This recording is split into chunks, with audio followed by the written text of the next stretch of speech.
5日起，中央疫情指挥中心开放 KTV 业者有条件解封。台南万象大舞厅为了让员工有饭通好食，特别将舞厅转型为 KTV。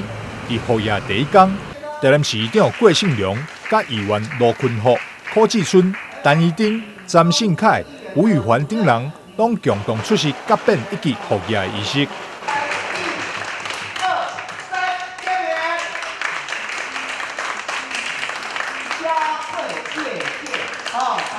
我也希望呢，大家共同努力之下，能够将疫情呢抛到九霄云外，从此不要有疫情的发生，让恢复我们台湾呢一个正常的生活大家人民的生活起居能够安和乐利，共同创造未来，让我们的国家更安定，人民呢生活更安康。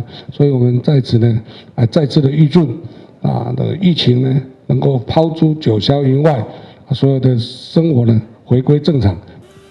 万象大舞厅负责人，同时也是台南市娱乐事业商业权益促进会理事长詹正义表示，舞厅总共有200外的员工，为了防疫，现在改为分批上班，一届只来60人，但总算是让因有一碗饭通好食。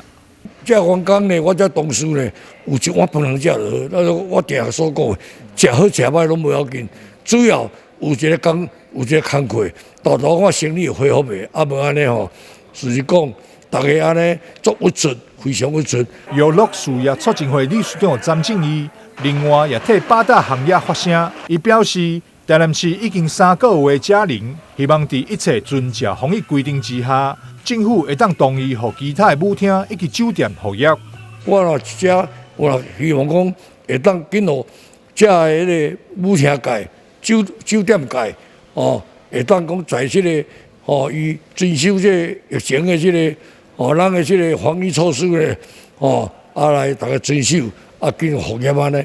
即摆现在疫情会使讲6日拢加零尤其咱台南市呢，台南市3个多月，以前有3个多月咧无这疫情咧，老百姓拢守法，拢守法安尼，今仔日有这个工课咧，我大家非常欢迎，我们终于可以工作了。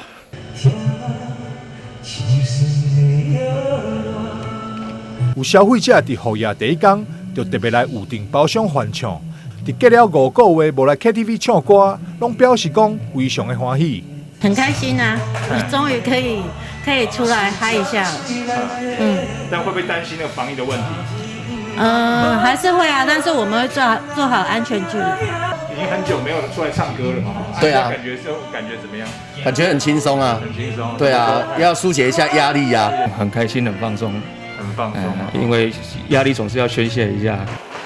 詹正义表示，为了员工的工作权，将舞厅改为 KTV 的方式经营。复业第一天，只有6-7组人客预订包厢。虽然人客无济，但员工至少有工课通好做，也期待疫情早日结束，大家恢复正常的生活。